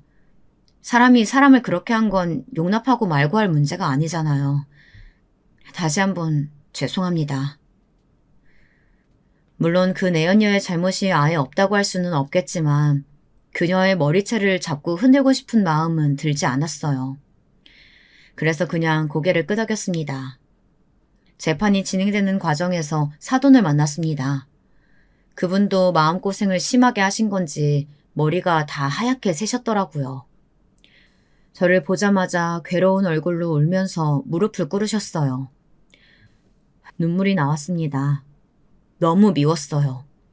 어떻게 그런 아들을 세상에 내놓을 생각을 했냐. 정말 그런 놈인 줄 몰랐냐. 내 딸 살려내라. 그 앞에서 울며 불며 소리쳤어요. 얼마나 많이 울고 소리를 질렀는지 저는 쓰러졌습니다. 정신을 차려보니 병원이더라고요. 딸의 장례를 치른 병원이었어요. 한참을 멍하니 앉아있다가 링거를 다 맞지도 않고 제 손으로 뽑아낸 다음 딸을 보낸 그 장례식장으로 홀린 듯 걸어갔습니다. 그날도 누군가의 죽음으로 산 사람들의 짐승 같은 울음소리가 들려왔어요. 장례식장 로비에 털썩 주저앉아 소리 없이 울었습니다. 사실 그때도 지금도 제 딸이 더 이상 이 세상에 없다는 것이 믿기지 않아요. 아직도 꿈 같거든요. 엄마가 그놈 반드시 죗값 치르게 할게. 꼭! 그 장례식장 바닥에 앉아서 오열하며 딸에게 몇 번이나 다짐 같은 약속을 했어요. 25년형. 정말 말도 안 되고 터무니없이 낮은 형량이죠. 누군가의 삶을 앗아간 대가로 말입니다. 형이 확정되고 정말 너무 힘들었어요. 그 자식이 25년 뒤에 사회에 나와서 멀쩡하게 돌아다니고 밥을 먹고 남들과 같이 살아갈 것을 생각하니 정말 피가 거꾸로 솟았습니다. 그리고 생각했어요. 그놈이 사회에 나왔을 때까지 내가 살아 있어야겠다고 말이죠. 그래서 제대로 살아갈 수 없게 가는 곳마다 저놈이 무슨 짓을 저질렀는지 알려야겠다. 죽을 때까지 그렇게 해야겠다 생각했습니다. 참 웃기죠. 그 쳐 죽이고 싶은 놈이 또 제 삶의 원동력이 됐다는 게 말입니다. 지금은 그놈이 사회에서 매장된 것처럼 보여요. 기사가 수백 개가 났고 딸의 사건을 방송국에서 취재를 해 TV에도 나왔거든요. 하지만 저는 알고 있습니다. 이 관심과 그놈에 대한 손가락질도 세월과 함께 옅어질 거라는 사실을 말입니다. 그래서 저는 더더욱 살아나야 했어요. 모두가 다 잊는다고 해도 저만큼은 절대 잊지 않고 끝까지 남아서 저놈이 무슨 죄를 저질렀는지 죽을 때까지 알려줘야 했습니다. 집도 회사도 가족도 그놈은 제 스스로 자신의 인생을 망쳤어요. 그리고 제 딸과 저, 택시 운전을 하며 아들을 어렵게 키운 자신의 아버지, 그 본인 가족들의 인생까지 다 망가뜨렸습니다. 사돈은 동네에 소문이 다 나서 얼굴을 들고 다닐 수 없게 된 모양이더라고요. 하던 택시를 접고 작은 시골 마을로 내려갔다고 들었습니다. 고향에도 소문이 다 나서 그 고향마저 갈 수 없게 된 것 같더라고요. 그리고 그 소식은 그 자식에게도 들어간 것 같았습니다. 저희 아버지 보신 적 있으세요? 왜 그걸 나한테 묻나? 재판이 끝나고 어떤 얼굴을 하고 있나 보러 갔을 때 저에게 묻더군요. 사돈은 정말 한 번도 찾아오지 않은 것 같았어요. 영치금도 아무것도 넣어주지 않는 것 같았습니다. 감옥 안에서 외롭게 25년을 보내겠죠. 그제야 자신의 상황이 절절히 실감되는 얼굴로 묻더군요. 제가 진영이랑 잘 살았으면 그게 다 제게 되는 거였던 거겠죠? 그게 지금 할 소리야? 이미 죽고 없는데. 이런 말 하긴 그렇지만 정말 죽일 생각은 아니었어요. 제 바램대로 고생을 많이 했는지 몇 년은 늙어버린 지친 얼굴로 그러더군요. 정말 죽일 생각은 없었다고. 그게 무슨 소용일까요? 이미 제 딸은 죽고 없는데. 그래서 더 고통스러우라고 말을 덧붙였습니다. 네가 제대로 된 인간이었다면 그랬겠지. 하지만 그런 가정은 할 필요가 없네. 자네는 그냥 처음부터 제대로 된 인간이 아니었으니까. 제대로 된 인간이면 절대 이런 짓을 할 수가 없지. 그렇게 말하고는 돌아서서 나왔어요. 나중에 담당 형사님께 전해 듣기로는 미친놈처럼 몇 억 거리면서 자신이 원래 그만큼을 물려받기로 되어 있는 부잣집 사위였다는 소리를 되뇌인다고 하더라고요. 그 죽일 놈의 형이 확정되던 날 울부짖으며 딸이 살던 집을 갔습니다. 아이가 입던 옷, 덮고 자던 이불, 가방, 신발들 몇 시간이고 쓰다듬었어요.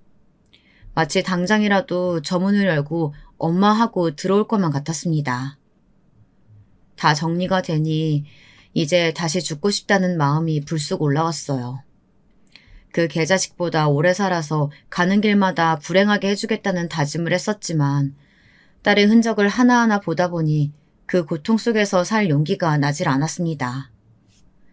그렇게 죽고 싶다는 생각을 하며 딸의 짐을 하나하나 만지고 보던 중 서랍에서 편지 봉투로 보이는 봉투가 하나 툭 떨어졌습니다. 편지를 열어보니 눈물이 정말 후두둑 떨어졌어요. 딸애가 그렇게 된 다다음 날이 제 생일이었거든요. 정신이 없어서 그것도 잊고 있었는데 그건 딸애가 제 생일에 주기 위해 써두었던 편지였습니다. 사랑하는 엄마에게. 엄마, 나는 엄마가 우리 엄마여서 행복하지 않았던 시절이 단 한 번도 없었어. 그래서 더 빨리 결혼하고 싶었는지도 몰라. 엄마 같은 엄마가 되려고 말이야. 처음 아이를 갖지 못할 수도 있다는 말 들었을 때 가장 슬펐던 것도 나는 엄마 같은 엄마가 되지 못할 수도 있다는 생각이 들어서 그랬던 것 같아. 하지만 난 그거보다 엄마가 나 때문에 슬퍼하거나 마음 쓸 일 생기는 게 더 싫거든. 생기지도 않은 아이보다 나는 엄마가 훨씬 더 소중하고 또 사랑하니까. 그래서 이제 나는 정말 괜찮아. 정말로 괜찮아요. 엄마랑 같이 행복하게 살 수 있으면 그걸로 다 괜찮다는 생각을 요즘 많이 해. 앞으로도 우리 이렇게 사이좋고 다정한 모녀로 같이 행복하게 살자. 아빠 목까지 다 행복해야지. 그치? 엄마 너무 사랑하고 생일 축하해. 저와 함께 다 잊고 다 정리하고 행복하게 살고 싶다던 그 바람이 묻어있는 편지를 읽으며 정말 얼마나 울었는지 모르겠습니다. 딸이 너무 보고 싶고 너무 만지고 싶었어요. 이제는 볼 수도 없고 만질 수도 없는 사람을 그리워한다는 것이 이렇게 고통스러운 일이구나. 다시 한번 절절히 깨달았습니다. 그때는 옆에 우리 딸이라도 있었는데 이제는 아무도 없다는 사실도 함께 말이죠. 재산을 다시 정리했어요. 기부할 수 있는 만큼은 기부하고 나중에는 제가 죽어도 기부될 수 있도록 유언장을 변경했습니다. 변호사가 염려스러운 얼굴로 저를 보더군요. 누가 봐도 죽을 사람이 신변을 정리하는 것 같았나 봐요. 하지만 저는 죽을 생각으로 제 신변을 정리한 건 아니었습니다. 그냥 다 정리하고 조용한 곳에서 조용히 지내고 싶었어요. 그러다 언젠가 딸애와 남편을 만날 날이 오면 기쁘고 자연스럽게 그들의 곁에 갈 생각이었습니다. 아빠 목까지 둘이서 열심히 살자던 딸. 그 딸은 제가 자신의 목까지 살아내주길 바랄 테니까요. 살아낼 겁니다. 그리고 그 개자식에게 자신이 어떤 짓을 저질렀는지 죽을 때까지 깨달을 수 있게 해줄 거예요. 이렇게 하루하루 견디듯 살다 보면 어느 날은 덜 고통스럽게 되기도 하겠죠. 지금은 그 생각을 하는 게 더 고통스럽긴 하지만요. 이겨내 볼게요. 응원해주세요. 진영아, 너는 나에게 정말 세상에서 가장 소중한 존재였단다. 엄마는 너로 인해 너무너무 행복했어. 너를 따라가고 싶은 마음이 정말이지 굴뚝 같지만 엄마가 아는 우리 딸은 왜 이렇게 빨리 왔냐며 속상해할 게 분명하니까 엄마는 여기서 좀 더 견뎌볼게. 그리고 너를 그렇게 만든 그놈에게 끝까지 알려줄게. 어떤 죄를 저질렀는지 말이야. 우리 딸 많이 많이 사랑하고 많이 많이 보고 싶구나. 엄마 꿈에 자주 나와주렴. 엄마도 진영이 네가 내 딸이어서 너무 행복했어. 다음 생에도 꼭 엄마와 딸로 만나자. 안녕하세요. 저는 경기도 외곽에 사는 50대 초반 여자입니다. 제가 살고 있는 곳은 이제 막 아파트를 짓고 있는 동네라 아직 시골이나 마찬가지예요. 남편은 농사를 짓고 있고 저는 소일거리를 하며 생활비를 벌고 있어요. 제 딸은 얼마 전 대학교를 졸업하고 취직을 해서 직장을 다니고 있습니다. 사실 제가 이렇게 사연을 보내게 된 이유는 바로 저희 시누이 때문이에요. 남편은 이남 삼녀 중 차남으로 위로는 형 한 명, 누나 한 명, 밑으로는 여동생 두 명을 두고 있습니다. 이 중에서 남편의 누나, 즉 저의 형님이 아주 말썽인데요. 제 성격상 싫은데 싫다고 말도 못하고 30년 가까이 속만 썩다가 이제야 한바탕 했네요. 진작에 이럴 걸 왜 그동안 혼자 소가리만 했는지 정말 후회됩니다. 젊었을 때야 시댁 식구이고 손윗 사람이니 어려워했는데 나이 먹은 지금 그런 게 다 무슨 소용인가요? 할 말은 하고 살아야죠. 형님이 이 글을 보고 제발 정신 차리길 바라면서 글을 써봅니다. 우선 형님이 어떤 사람인지 간략하게 얘기를 해볼게요. 형님은 남편보다 2살 많은 누나이고 결혼해서 딸 하나, 아들 하나를 두고 있습니다. 저보다는 5살이나 많지만 나이에 비해서 철딱선이 없는 게 특징이네요. 그 집 애들도 엄마를 닮았는지 하나같이 싸가지가 없고요. 고모부는 애들 교육이며 집안일이며 하나도 관심 없는 사람입니다. 사실 남편이랑 처음 결혼했을 때에는 형님이 이런 사람인지 몰랐어요. 그때는 저도 어렸지만 형님도 아직 20대였으니까 그냥 좀 질투심 많고 욕심 많은 성격이라고만 생각했죠. 처음 남편과 결혼하고 시댁에서 잠깐 살았을 때 형님이 저에 대해서 엄청나게 질투했던 게 생각이 나네요. 그때 당시 제가 남편 옆에 가기만 하면 일부러 저를 불러내 심부름을 시킨다든지 남편이 저를 찾으면 본인이 나서서 바쁘다고 둘러대는 둥 한시도 제가 남편이랑 붙어있는 꼴을 못 봤죠. 그래서 그때는 남매 사이가 각별해서 질투하는 줄만 알았어요.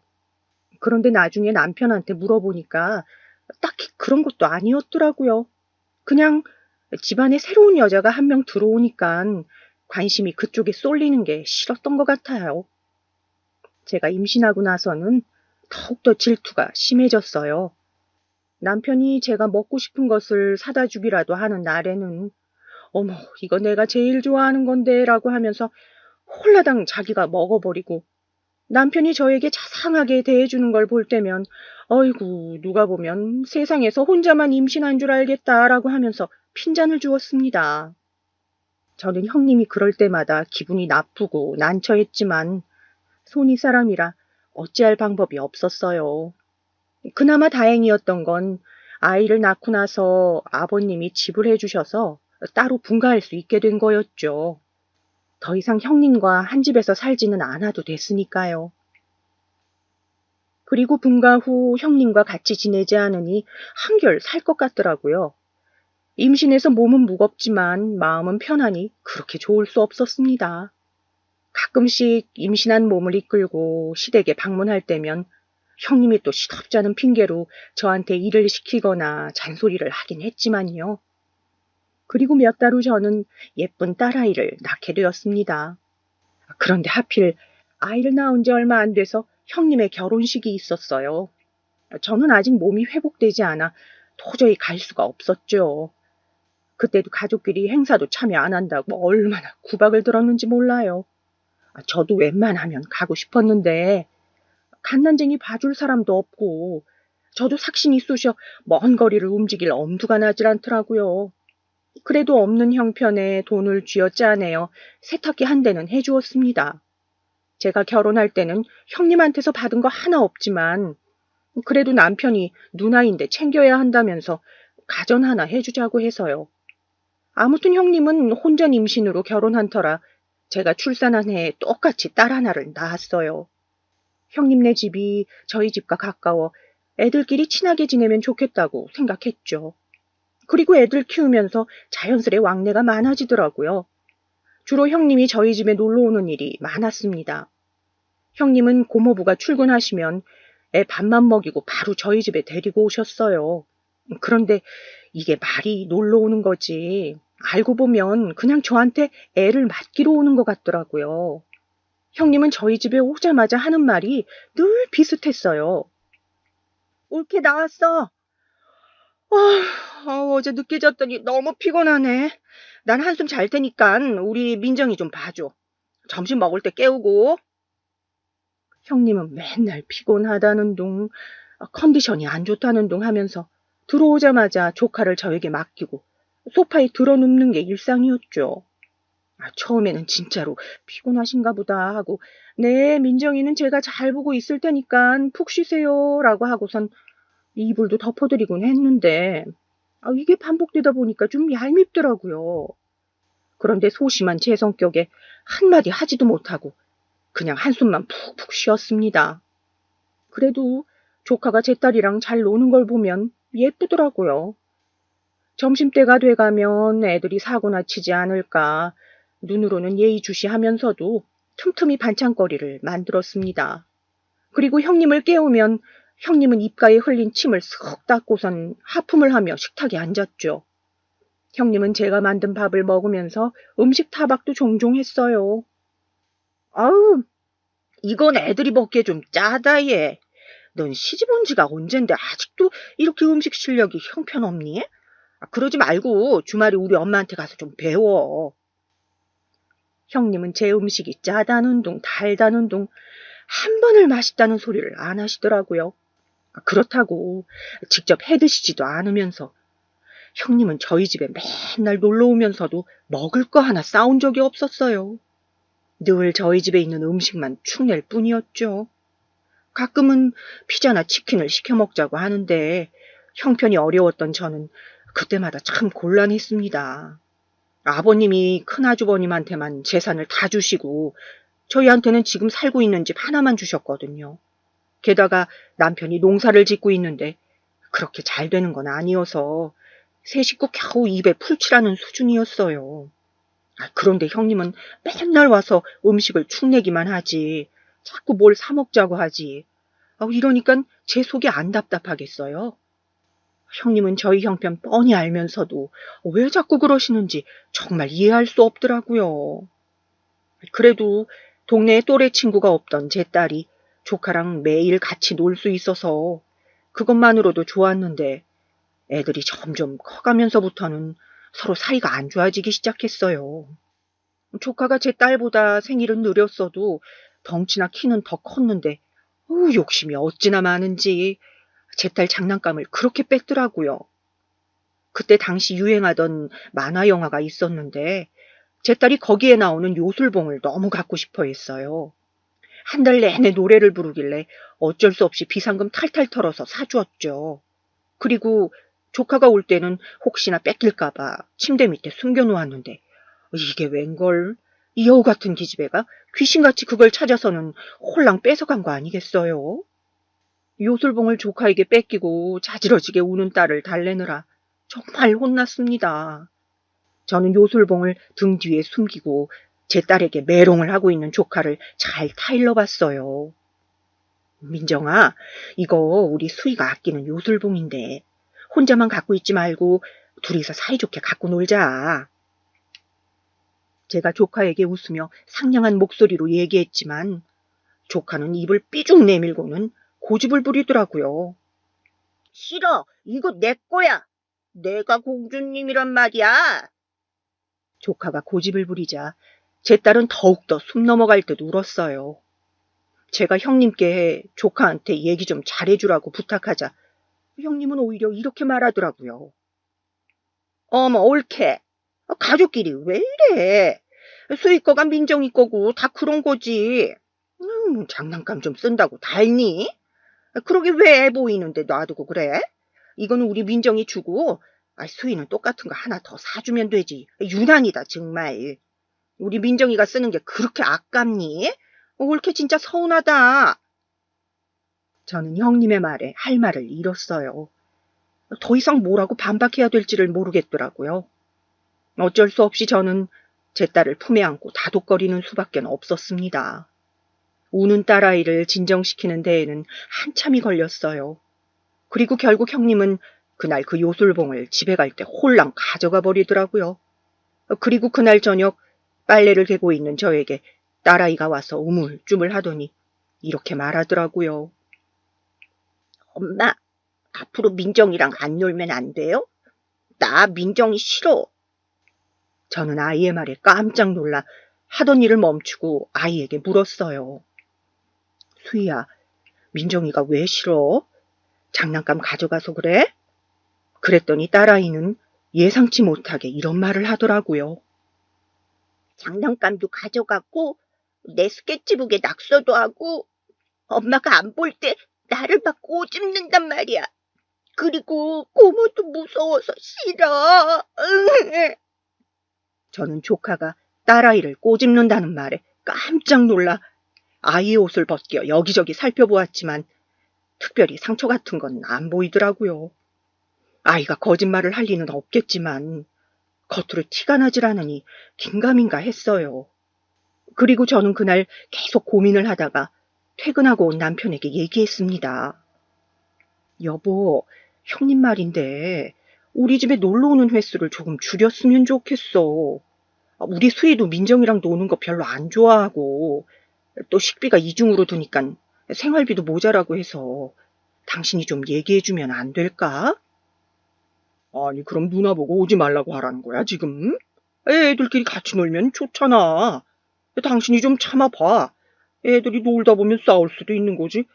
그리고 식비 문제는 내가 한번 얘기해 볼 테니까 일단 가만히 있어봐. 남편이 화를 내자 저도 더 이상 뭔 말을 못 하겠더라고요. 그래도 식비 문제는 얘기해 본다니 일단 기다려보기로 했습니다. 그리고 다음날 오전 영락없이 현관 초인종이 울리더라고요. 올케, 나왔어. 저는 한숨을 푹 쉬고 현관문을 열었어요. 그런데 웬일로 형님 손에 비닐봉투가 들려 있더라고요. 형님은 들어오자마자 봉투를 풀어 헤치더니 반찬통 하나를 꺼냈습니다. 올케가 식비 가지고 뭐라 했다며? 아니, 나랑 민정이가 먹으면 얼마나 먹는다고 그래? 이제 올케 눈치 보여서 놀러 오기도 힘들겠어. 정 모자라면 이거라도 밥 먹을 때 보태든가. 내가 주말에 만든 멸치볶음인데 갖고 올게. 이거밖에 없네. 저는 감사하다고 인사하고 반찬통을 냉장고에 넣었어요. 그나마 앞으로 이렇게 반찬이라도 싸다 주면 조금은 절약될 것 같았습니다. 하지만 제가 형님한테 너무 큰 기대를 한 걸까요? 형님이 저희 집에 뭘 갖고 오건 그날이 처음이자 마지막 날이 되었습니다. 남편이 말했을 때 아주 잠시뿐 다시 원래대로 돌아왔어요. 빈손으로 와서 얻어먹고 가고 애들은 저한테 다 맡겨두고 본인은 쉬다 가고요. 조카가 제 딸을 못살게 구는 것도 여러 번 보았습니다. 저는 조카한테 또 뺏길까봐 아이한테 좋은 장난감 하나 사주지도 못했네요. 그리고 몇 년이 지나 애들이 학교를 들어가면서부터는 왕래가 점점 줄어들었어요. 애들도 학교에서 친구를 사귀고 아무래도 어릴 때보단 손이 덜 가니까 형님도 굳이 저희 집에 오지는 않더라고요. 저도 딸아이가 학교에 가 있는 동안에는 동네에서 소일거리를 하면서 소소하게 생활비를 벌었습니다. 남편은 농사일이 바빠서 집에 잘 들어오지 않았어요. 농사일이란 게 할 일은 엄청 많으면서도 돈은 별로 안 되더라고요. 그래서 저희 가족은 정말 입에 겨우 풀칠할 정도로만 살 수 있었죠. 남들처럼 외식을 한다거나 주말에 가족끼리 놀러 가는 일은 저희에게는 정말 사치였어요. 고기 반찬도 자주 먹지 못해서 매일 마른 반찬에 밥을 먹었으니까요. 그래도 남편이 농사를 짓는 덕에 채소는 양껏 먹을 수 있었습니다. 그러고 보니 남편이 농사 지은 채소들을 형님이 정말 많이도 얻어갔네요. 남편은 농사를 크게 지은 것은 아니고 고추, 상추, 배추 등등 여러 종류의 채소들을 밭에다가 키웠는데 형님은 철만 되면 찾아와서 농사 지은 채소들을 달라고 했습니다. 남편은 또 누나라고 잔뜩 챙겨주더라고요. 뭔 코끼리들만 있는 것도 아니고 세 식구가 채소를 저리 많이 먹는지 하나라도 더 팔아야 되는데 저리 바리바리 싸가니 제 속만 타들어갔죠. 그런 제 속도 모르고 형님 차 트렁크에 배추를 잔뜩 실어주는 남편의 머리를 한 대 쥐어박고 싶었어요. 그런데 채소만 가져가면 그나마 다행이게요. 제가 요리 솜씨가 좀 있는 편이라 남편이 농사지은 채소들로 고추 장아찌며 배추 겉절이며 이것저것 많이 만들어서 먹었는데 예전부터 저희 집에서 매일 같이 밥을 먹던 형님이 제 반찬이 맛있었는지 매년 만들어 달라고 성하더라고요. 예전에는 같이 밥 먹고 나서 제가 반찬통에 조금씩 싸서 드렸는데 이제는 집에 안 놀러 오시니 전화까지 해서 달라고 하시더군요. 형님한테서 전화가 와서 받아보면 안부 전화보다는 주로 뭐 좀 해달라는 전화였어요. 옳게 이번에 고추장아찌 안 담궜어? 지난번에 줬던 거 벌써 떨어졌는데 이번에는 좀 많이 좀 줘봐. 이런 식으로 전화가 오면 저는 속으로 짜증이 일었죠. 우리 집에 고추장아찌 맡겨놨나라고 생각하면서요. 당연히 조금씩은 줄 수 있지만 형님은 너무 많이씩 가져갔거든요. 너무 맛있어서 주변 사람들이랑 나눠 먹어야 된다면서 정말 몇 통을 가져갔는지 몰라요. 그렇다고 재료값이라도 주면 모르겠는데 그런 것도 전혀 없었죠. 형님은 저를 통해서 그냥 공짜로 반찬 얻어먹고 주변에 생색내기 딱 좋았던 거죠. 아주 그냥 몇 년을 우리 집에서 뜯어가기만 하는지 아우 정말 꼴보기 싫었습니다. 그래도 애들이 중학교에 들어갈 때쯤 형님네가 지방으로 이사가는 바람에 좀 나아졌어요. 여전히 반찬을 보내달라고 전화를 하긴 했지만 예전처럼 집으로 찾아와서 달라고 한다던가 집에 있는 음식을 마음대로 가져가는 일은 없었거든요. 대신 간간히 저한테 돈을 빌려달란 얘기를 했는데 적게는 5만 원에서 많게는 20만 원 정도로 소액이었기 때문에 그냥 가지고 있던 비상금에서 빌려주고 말았습니다. 돈을 빌려주고 제때 받은 적은 거의 없었어요. 욕심 많은 형님 성격상 안 갚을 거 알고 있었지만 거절할 만한 핑계도 딱히 없고 큰 돈은 아니니 그냥 조카한테 용돈 줬다고 생각하기로 했어요. 형님이 남편이랑 고모부한테는 말하지 말라고 신신당부하는 통에 돈 관계는 저만 알고 있었죠. 몇 년을 그렇게 빌려줬으니 못 받은 돈이 그래도 몇백만 원은 됐을 거예요. 그렇게 생각하면 아깝긴 한데 뭐 이미 줘버린 걸 어쩌겠어요. 그냥 없는 셈 쳐야죠. 그렇게 시간이 흐르고 흘러 어느덧 애들이 대학생이 되었어요. 제 딸은 집에서 1시간 거리에 있는 대학교에 통학을 하고 있었고 조카는 재수를 하고 저희 집 근처에 있는 대학에 붙었습니다. 그런데 어느 날 형님한테서 갑자기 전화가 왔어요. 옳게 우리 민정이 올케네 집 근처 학교 붙은 거 알지? 내가 일부러 거기에 원서 넣으라고 했거든. 그래서 우리 민정이 당분간 올케네 집에서 지내야 할 것 같아. 저는 당황해서 형님에게 물었어요. 네? 기숙사나 자취방 안 구하고요? 민정이가 불편하지 않겠어요? 제가 이렇게 묻자 형님은 깔깔대고 웃더니 황당한 얘기를 하더라고요. 아니, 올케네 집이 있는데 뭐하러 자취방을 구해, 돈 아깝게. 다른 지역에 붙어봤자 다니기 힘드니까 일부러 올케네 근처로 원서 넣으라고 했지. 민정이 이번 주 주말에 짐 싸서 보낼 테니까 잘 챙겨줘. 저는 형님의 얘기엔 너무 황당해서 말이 안 나왔습니다. 적어도 저희 집에서 신세지게 하려면 사전에 얘기는 해줬어야 되는 거 아닌가요? 정상적인 사람이라면 대학 원서를 넣기 전에 저한테 먼저 연락해서 민정이 그쪽 지역에 대학교 붙으면 올케네에서 당분간 생활해도 될까라고 물어봤어야 정상이죠. 그런데 저희 집에는 한마디 말도 없이 당연히 저희 집에서 지내는 걸로 생각하고서는 원서를 일부러 넣었다는 게 정말 황당했습니다. 저는 차마 대놓고 싫은 티를 낼 수는 없어서 돌려서 말하기로 했어요. 아, 형님, 근데 저희 집에 남는 방이 없어서요. 저희 집 좁은 거 아시잖아요. 민정이가 생활할 공간이 거실밖에 없는데 괜찮으시겠어요? 아니, 수희가 쓰는 방 있잖아. 민정이가 손님인데 손님한테 거실 쓰라는 거야? 옳게 진짜 너무하네. 수희야, 지네 집이니까 뭐 거실에서 지내도 불편한 거 없지만 우리 민정이는 자기 방이 있어야지. 옳게 설마 지금 우리 민정이 받아주기 싫어서 그런 거 아니지? 어쨌든 주말에 짐 싸서 보낼 테니까 그렇게 알라고. 형님은 이렇게 자기 할 말만 하더니 전화를 뚝 끊어버렸습니다. 저는 너무 화가 나서 머리가 아팠지만 어떻게 해야 될지 감이 잡히질 않았어요. 남편한테 얘기해봤자 그냥 받아주라고 할 게 뻔했습니다. 집안에서 내 편이라고는 없으니 다 큰 조카 속절없이 떠안게 되어버렸어요. 그리고 그 주 주말 정말로 조카가 짐을 바리바리 싸들고 집에 찾아왔더라고요. 딸아이한테는 정말 미안하지만 몇 달만 방을 양보해달라고 했어요.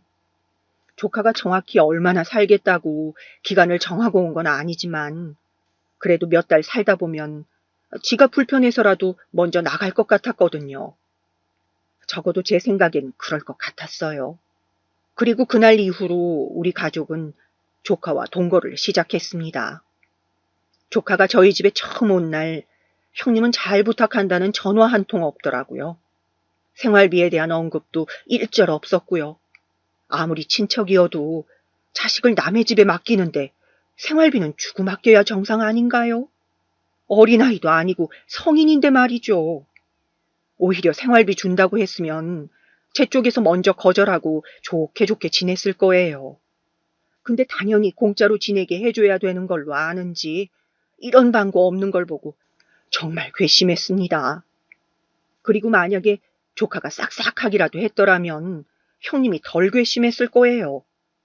그런데 조카는 지 엄마를 쏙 빼닮았는지 싸가지가 바가지더라고요. 대학생이나 됐으면 본인이 먹은 밥그릇은 지 손으로 치워야 되지 않나요? 심지어 빨래 한번 개질 않고 갈아입은 옷은 빨래통에 집어넣지도 않았습니다.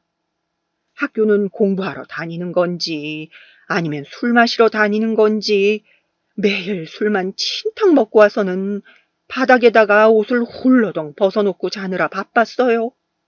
그래서 하루는 제가 조카를 불러다가 좋게 좋게 얘기를 했죠. 민정아, 학교 다니느라 바쁜 건 아는데 너도 이제 어린애 아니니까 집안일은 좀 도와야 하지 않겠니? 적어도 밥 먹은 그릇은 치우고 갈아입은 옷은 빨래통에 집어넣어 주렴. 제가 이렇게 얘기하자 조카는 입을 삐죽하더니 네 하고 기어 들어가는 소리로 대답하더라고요. 그리고 그 후 어떻게 했는지 아세요? 다 같이 밥 먹고 나면 지 먹은 그릇만 홀랑 설거지통에 넣어놓고 지 옷은 빨래통에 집어넣긴 했지만 절대로 먼저 세탁기를 돌린다거나 빨래를 개지는 않더라고요. 어쩜 저렇게 애가 이기적인지 막말로 돈 내고 사는 하숙집도 아닌데 손 하나 까딱 안 하는 건 너무하다 싶었어요. 하긴 어릴 때부터 짝수가 노랗긴 했으니까요.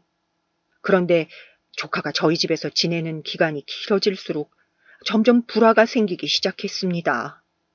딸아이는 거실에서 지내는 거 불편하다고 짜증을 내기 시작했고 조카는 짜증내는 딸아이한테 오히려 욕을 하며 싸우기도 했어요. 저는 중간에서 중재하느라고 정말 힘들었습니다. 그리고 거기다가 형님은 어찌나 전화로 참견질을 해대는지 그럴 거면 직접 데리고 살라는 말이 목구멍까지 차올랐네요. 하루는 초복을 하루 앞두고 삼계탕을 하기 위해 닭을 사다 놓고 손질하고 있었는데 형님한테서 전화가 왔습니다. 전화를 받자마자 형님은 삼계탕 타령을 하시더라고요. 옳게 내일 초복인데 우리 민정이 삼계탕 해줘야지. 우리 민정이는 가슴살 싫어해. 다리살만 좋아하니까 닭다리로만 넣어서 해줘. 이왕이면 전복도 좀 넣고. 수희 아무거나 잘 먹지만 우리 민정이는 좀 까다롭잖아. 그리고 애가 타지에서 생활하느라고 얼마나 힘들겠어. 옳기가 자식이라고 생각하고 좀 잘 챙겨줘. 저는 너무 황당했지만 그냥 네 하고 전화를 끊어버렸습니다. 말 안 해도 어련히 알아서 챙겨주려고 했건만 재료값 하나 보태지도 않으면서 바라는 것만 많더라고요. 닭다리로만 해주라니 나 원참 누구는 닭다리 안 좋아해서 안 먹나요? 안 그래도 입이 하나 더 늘어서 식비가 많이 나가 죽겠구만. 남의 속도 모르고 저리 바라는 것만 많으니 형님도 참 예나 지금이나 변함없다는 생각이 들었어요. 결국 형님 말대로 조카의 밥그릇에는 닭다리만 3개 들어간 삼계탕을 담아주었습니다. 조카의 밥그릇을 본 제 딸아이의 표정은 굳어졌고 남편은 속없이 허허 웃더니 우리 민정이는 닭다리를 좋아하나 봐 하고 껄껄거리기만 하더라고요. 그리고 그 후에도 비슷한 일들이 계속 일어났어요. 형님은 제 딸보다 본인 딸을 더 챙겨주기를 바랬고 저는 최대한 돌려 말하며 거절해보려 했지만 듣지 않으셨죠.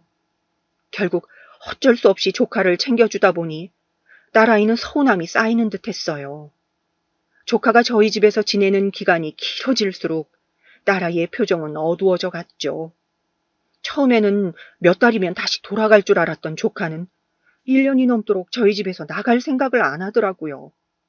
결국에는 답답함을 못 이긴 제 딸이 자취방을 얻어달라고 고집을 부리기 시작했습니다.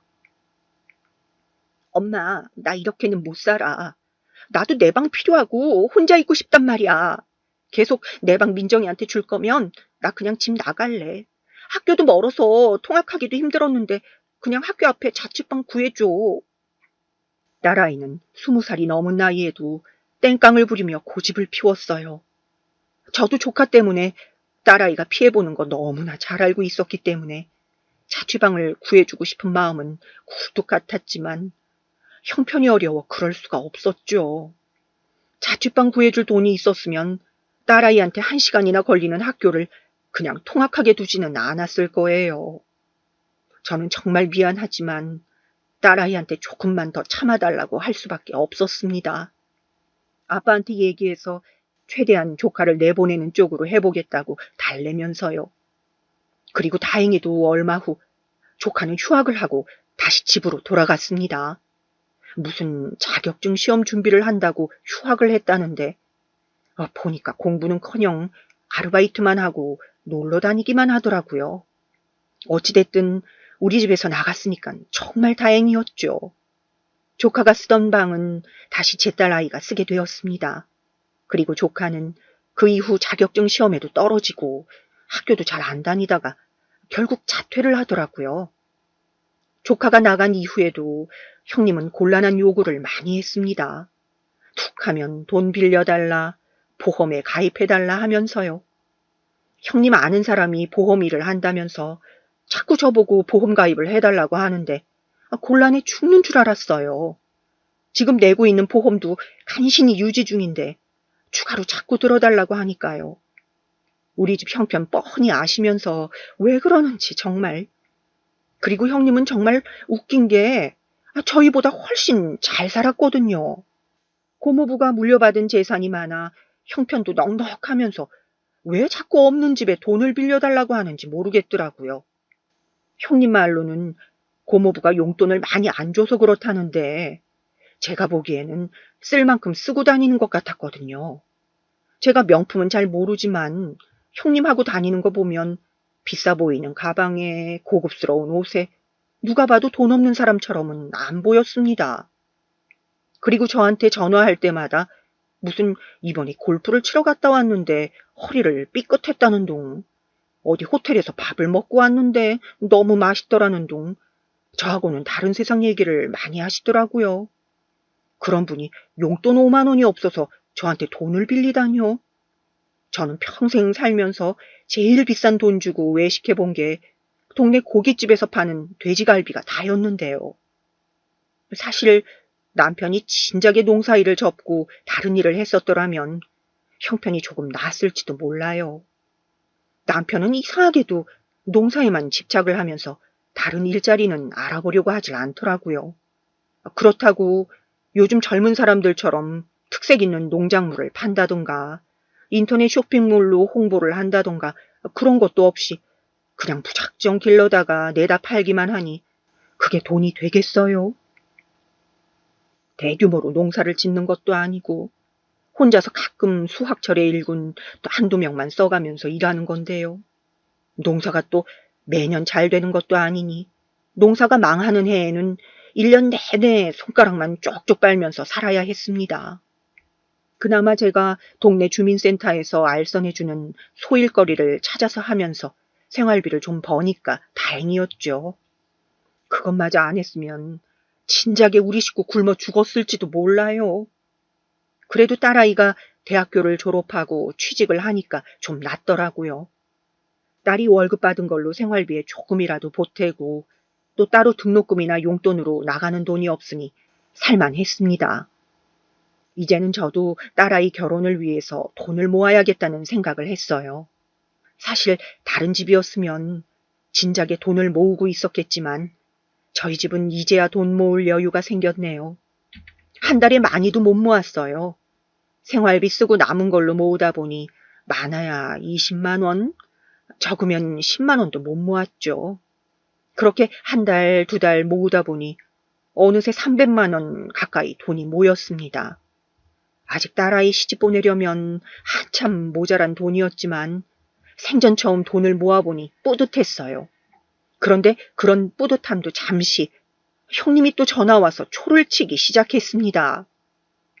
올케, 나 돈 좀 빌려주라. 이번에 우리 민정이 면접 보러 다녀야 되는데 정장 사줄 돈이 없어서. 저는 또 돈 얘기를 하는 형님 때문에 기분이 잡쳤지만 차분하게 물어봤어요. 많이는 아니고 한 200만 원만 빌려주라. 또 사구려 정장 입힐 수는 없잖아. 면접 보는데 없어 보이면 안 되니까. 저는 200만 원이라는 형님의 말에 눈이 뒤집히는 줄 알았습니다.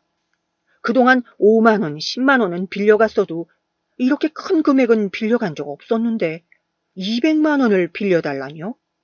저는 이번만은 안 된다고 생각하고 형님을 다시 설득해봤어요. 200만 원이요? 형님, 저 돈 없는 거 아시잖아요. 저한테 200만 원이 어디 있어요. 형님 지금 입고 계시는 옷만 해도 200만 원은 넘겠어요. 제가 이렇게 말하자 형님은 호호 웃더니 이러시더라고요. 내 옷 200만 원 넘는 거 어떻게 알았어? 올케가 보는 눈은 있구나. 아니 근데 내가 지금 돈이 다 주식이랑 부동산에 묶여 있어서 현금이 없어서 그래. 내가 돈 안 갚을 사람도 아니고 이번 딱 한 번만 빌려주라. 우리 민정이 거짓골하고 면접 갔다가 면접 떨어지면 올케가 책임질 거야? 아니잖아. 그럼 빌려주는 걸로 알고 있을게. 내일 저녁까지 넣어줘. 또 일방적으로 자기 할 말만 하고 끊는 형님 때문에 화가 치밀어 올랐습니다. 하지만 한편으로는 진짜로 돈 안 빌려줬다가 나중에 조카가 취업이 잘 안 되기라도 하면 원망을 들을 것 같기도 하고 또 1, 20만 원도 아니고 200만 원인데 설마 안 갚기야 하겠어 하는 생각도 들었어요. 그래서 어쩔 수 없이 저는 1년 넘게 모은 200만 원을 형님에게 빌려드렸습니다. 그리고 이거 정말 꼭 필요한 돈이니 무조건 한 달 안에 돌려달라고 당부했어요. 그리고 시간이 지나 한 달 뒤, 형님은 빌려간 돈에 대해서 깜깜무소식이더라고요. 저는 하루하루 초조해지기 시작했습니다. 남편한테 말도 안 하고 빌려준 돈이라 어떻게 해야 될지 몰랐어요. 그렇게 시간이 흐르고 또 흘러 6개월이 되도록 형님은 돈을 갚지 않았습니다. 제가 가끔 문자로 은근슬쩍 물어봤지만 금방 갚는다는 얘기만 하고 단돈 10만 원도 갚질 않았어요. 그렇게 매일매일 전전긍긍하며 살고 있는데 갑자기 정말로 돈이 필요한 순간이 찾아왔습니다. 제 딸아이가 결혼을 하겠다고 남자를 데려온 거였어요. 딸아이는 집에서 지원해줄 돈 없는 거 알고 있으니 자기들이 모은 돈으로 알아서 하겠다고 했지만 엄마 마음이 또 그게 아니잖아요. 해온 거 없이 시댁 가서 무시당하지는 않을까 걱정되기도 하고 큰 건 못 해줘도 냉장고랑 세탁기, TV는 좋은 걸로 해주고 싶었습니다. 하지만 아무래도 대형 가전인지라 가격을 알아보니 한두 푼 하는 게 아니더라고요. 그제서야 6개월 전 형님한테 빌려준 200만 원이 아쉬워졌습니다. 저는 어쩔 수 없이 형님한테 돈을 꼭 받아내야겠다고 생각하고 형님한테 전화를 했어요. 이번에 농사지은 상추 좀 가져가라고 하면서 집에 한번 오시라고요. 그리고 그 주 주말 형님은 상추를 가지러 저희 집에 찾아왔습니다. 그리고 저는 형님과 식사를 한 후 과일을 깎아 먹으며 돈 얘기를 꺼냈어요. 형님, 저번에 빌려가신 제 돈 200만 원 다음 주 주말까지 꼭 주세요. 저 그 돈 꼭 필요해요. 그러자 형님은 생글생글 웃으면서 이러시더라고요. 아, 정말 줄게. 내가 안 준대. 왜 이렇게 보채고 그래? 저는 형님이 또 얼렁뚱땅 넘어가려고 하는 것 같아 한 번 더 말을 했습니다. 형님, 이번에는 더 미루시면 절대 안 돼요. 이번에 수희 결혼하는데 보태야 돼서 저 그 돈 꼭 필요하단 말이에요. 그동안 제 돈 빌려가서 안 갚으신 적 많잖아요. 일주일 안에 꼭 돌려주세요.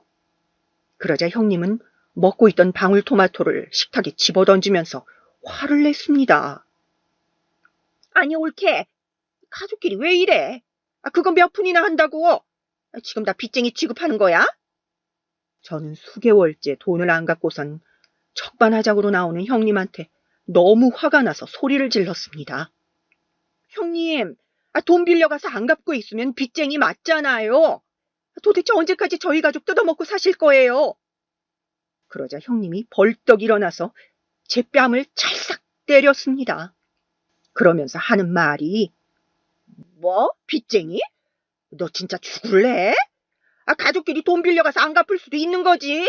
가족끼리 돈돈거리면서 따지는 거 아니다, 너. 저는 형님에게 뺨을 맞자마자 순간 정신이 멍했어요. 그러더니 머리에서 반짝하고 번개가 치는 듯 했습니다. 그동안 내가 참고 산 거에 대한 보답이 이거구나 하는 생각에 정신이 번뜩 차려졌습니다. 그리고 저는 똑같이 형님의 뺨을 찰싹 때리고는 소리쳤습니다. 뭐? 가족? 그래, 가족끼리 돈 빌려가서 안 갚을 수도 있지. 내가 네 가족이니까 하는 말인데 너 좀 맞자. 저는 형님의 옷자락을 꽉 쥐고 집 밖으로 나가서 창고로 끌고 갔습니다.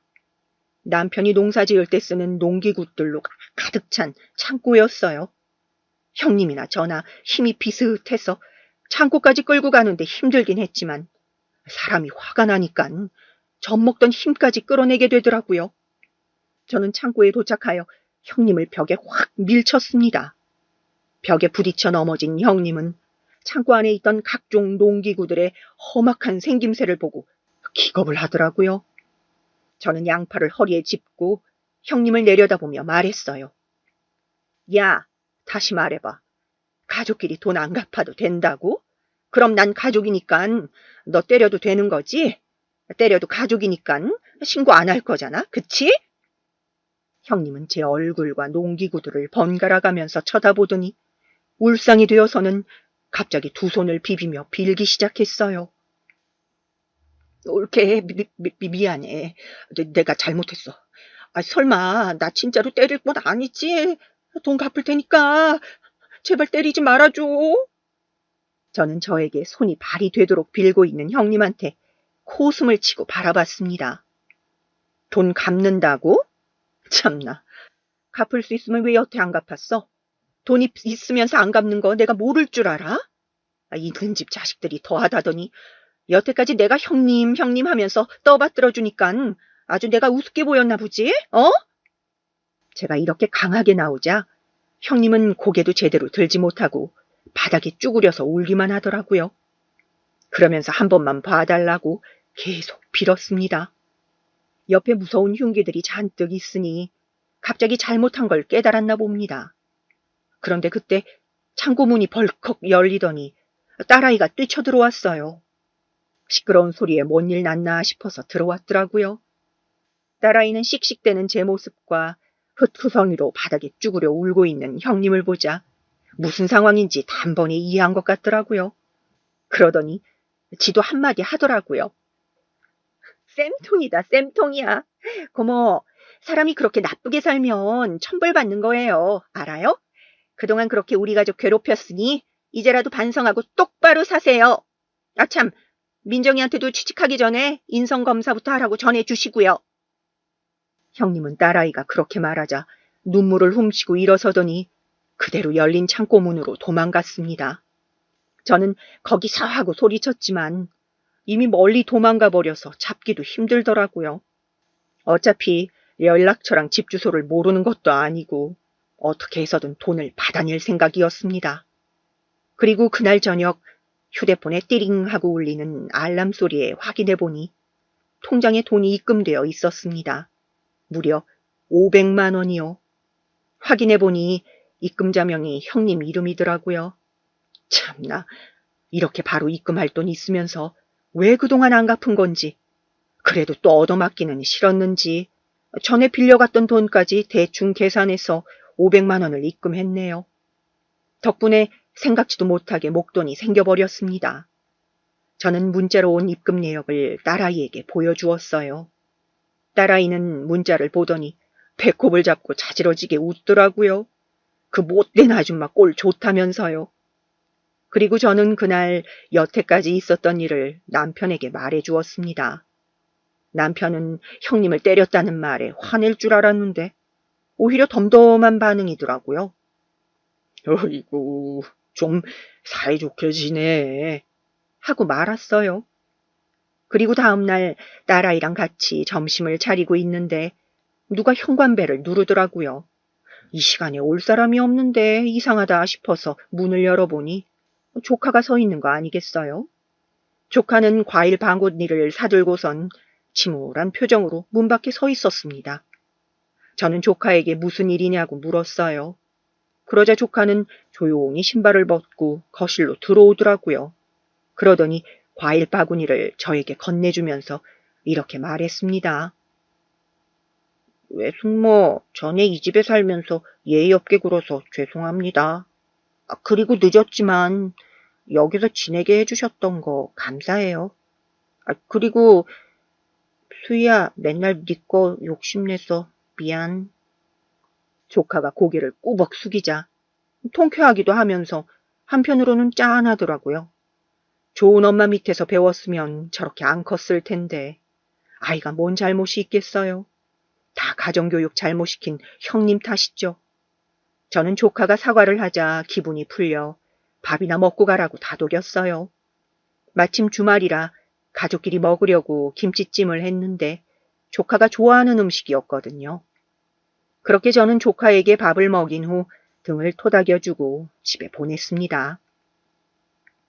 딸아이에게도 민정이가 이제 반성한 것 같으니 네 마음이 내킨다면 다시 사이좋게 지내보라고 했어요. 딸아이는 입을 삐쭉 내밀더니 쟤 하는 거 봐서라고 하더라고요. 저랑 딸아이는 웃겨서 한참을 깔깔 웃었습니다. 그리고 그 일이 있은 지 2달 정도 지났어요. 형님은 그 이후로도 종종 저한테 전화를 하거나 저희 집에 찾아오곤 했어요. 다만 달라진 점이라면 예전처럼 돈을 빌린다든가 음식을 해달라고 한다든가 하는 요구는 싹 없어지고 오히려 저희 집에 올 때 간식 하나라도 사오더라고요. 제 눈치를 슬슬 보면서요. 저는 그 일이 있고 나서 무서워서 저한테 얼씬도 안 할 줄 알았는데 눈치 보면서도 자꾸 저를 찾는 거 보니 그래도 30년 가까이 지내면서 정은 들었나 봐요. 그런데 솔직히 사람 성격이 하루아침에 바뀌지 않잖아요. 그래서 형님이 언제 또 예전처럼 돌아갈지 몰라요. 하지만 형님이 우연이라도 이 글을 읽고 한 번 더 자신을 돌아보고 반성했으면 좋겠네요. 얼마 후에 제 딸 결혼식인데 설마 자기를 초대하지 않을까봐 걱정하고 있는 형님을 보니 한편으로는 우습기도 귀엽기도 하네요. 아무튼 이제는 형님이라고 너무 어려워하지 않고 할 말은 하고 살려고요. 저도 이제 손해는 보기 싫으니까요. 여러분도 저처럼 답답하게 살지 마시고 할 말은 꼭 하고 사세요. 답답한 속 누가 대신 뚫어주는 거 아니니까요. 그럼 모두들 속 시원한 하루 되시라고 기원하면서 이 글을 마치도록 하겠습니다. 모두 행복하세요.